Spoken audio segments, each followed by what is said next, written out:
Quand on tombe malade, nous avons souvent tendance à nous orienter vers la médecine conventionnelle, sauf qu'une autre médecine existe et elle remet en question les principes cartésiens de la médecine conventionnelle.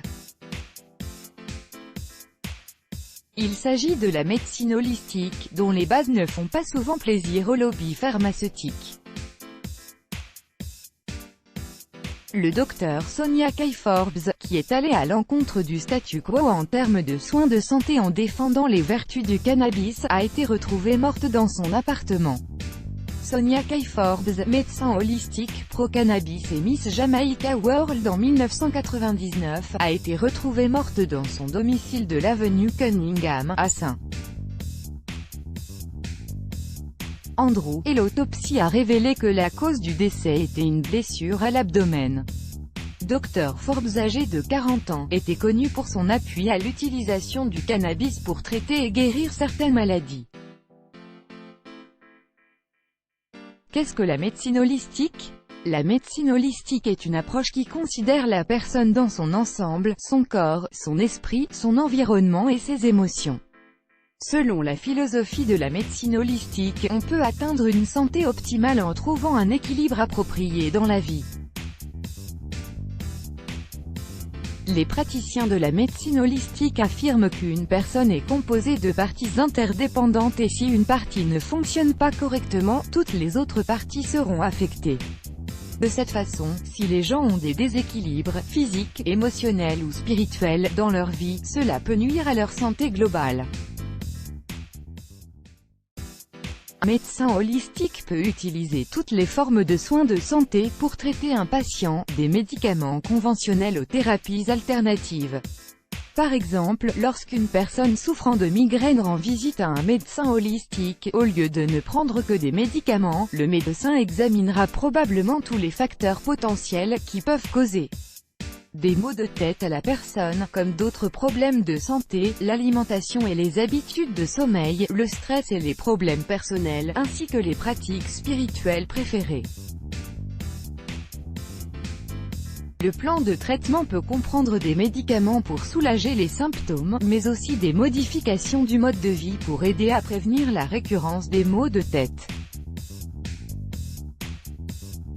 Les principes de la médecine holistique. La médecine holistique est aussi basée sur la croyance que l'amour et le soutien inconditionnel sont les guérisseurs les plus puissants et qu'une personne est responsable de sa santé et de son bien-être. Les autres principes de la médecine holistique sont les suivants: toutes les personnes ont des pouvoirs de guérison innés. Le patient n'est pas un malade. Guérir est un travail d'équipe impliquant le patient et le médecin et aborde tous les aspects de la vie d'une personne en utilisant une variété de pratiques de soins de santé. Le traitement implique la réparation de la cause de la maladie et pas seulement de soulager les symptômes. Dr Forbes était une praticienne holistique.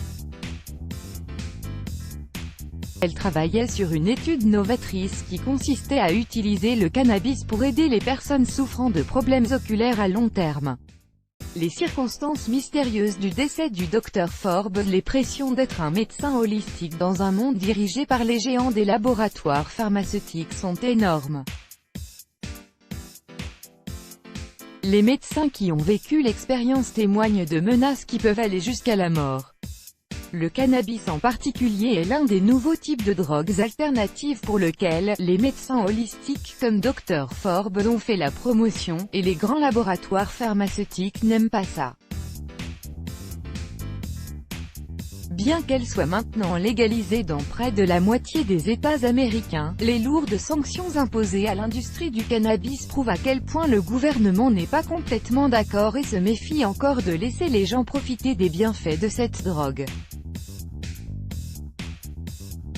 Cet ancien médecin résidente de l'hôpital public de Kingston a consacré une grande partie de sa vie à promouvoir les thérapies alternatives comme l'utilisation du cannabis au lieu des médicaments chimiques qui selon elle nuisent à la santé du patient et ont plus d'effets secondaires sur le corps que de bienfaits. Après le décès de la jeune médecin, ses amis et sa famille ont déclaré qu'il ne s'agissait en aucun cas d'un suicide et que Sonia était une bonne vivante dont la principale vocation était de rendre service à la médecine et à ses patients. Les experts ont déclaré que le Dr Forbes est morte d'une seule blessure à l'estomac et ils ont refusé de dire si la blessure avait été infligée ou pas. La police continue d'enquêter sur les circonstances du décès de la jeune femme. La guerre entre les géants pharmaceutiques et les praticiens de la médecine alternative est loin de s'arrêter. Malheureusement, certains y perdent la vie tandis que d'autres continuent de défendre leur cause. Le mystère et le doute continuent d'entourer ce genre d'affaires. Let's block ADS. Why?